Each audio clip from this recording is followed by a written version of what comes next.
Zuma's secret operations exposed, Mkhwanazi finally breaks his silence. In a dramatic revelation that could shake the very foundation of South Africa's political landscape, former President Jacob Zuma's secret operations have reportedly been uncovered. Mkhwanazi, once one of the closest men to the inner workings of the Zuma era, has broken his silence for the first time in years. What began as whispers within the corridors of the ANC has now erupted into a full-blown political storm. Mkhwanazi, who served in several sensitive capacities during Zuma's presidency, has come forward with claims that Zuma and a tight-knit circle of loyalists operated a shadow intelligence network, allegedly manipulating state structures, diverting funds, and silencing dissent from within. People thought the president was surrounded by a normal security team. What they don't know is that there was another government behind the government, a hidden structure operating beyond parliamentary control, he alleged.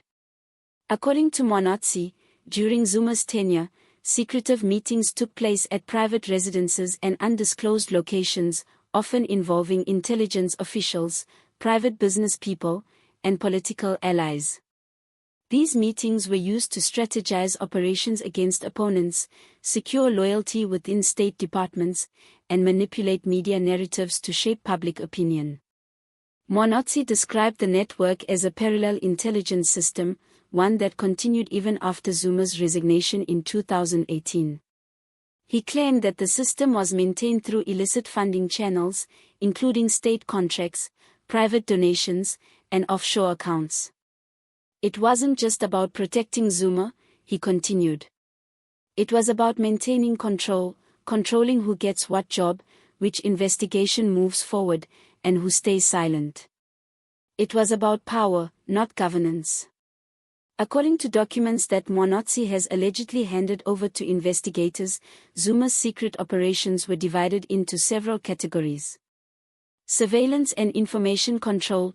Intelligence agents allegedly monitored opposition leaders, journalists, and even members of Zuma's own party who were seen as threats. Some were reportedly followed, had their phones tapped, or were targeted through fabricated scandals.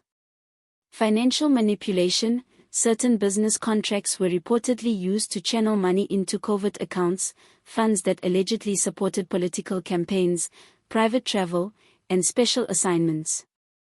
Media influence. Mkhwanazi claims that specific journalists and online platforms were used to plan stories favorable to Zuma while discrediting those who questioned him. Loyalists were allegedly placed in key intelligence and policing positions to ensure operations remained protected from exposure. For years, Mkhwanazi remained silent. In his words, he was protecting his family from forces that wanted him gone. He revealed that he had received threats and intimidation whenever he hinted at exposing what he knew. I stayed silent because I was afraid. I knew what these people were capable of. But silence is no longer an option. The truth must come out.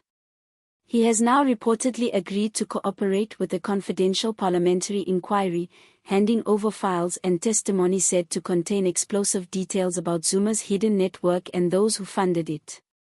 The African National Congress, ANC, is said to be in panic mode following Mkhwanazi's revelations. Senior members are calling for the party's Integrity Commission to immediately investigate the allegations, while others insist this is nothing more than an orchestrated smear campaign aimed at discrediting Zuma and his allies within the MK party. Sources inside Luthuli House describe a deep division within the ANC, between those who want a full public inquiry and those who fear the fallout could destroy what remains of the party's unity. If even half of what Mkhwanazi says is true, this could make the state capture revelations look small in comparison, said one insider.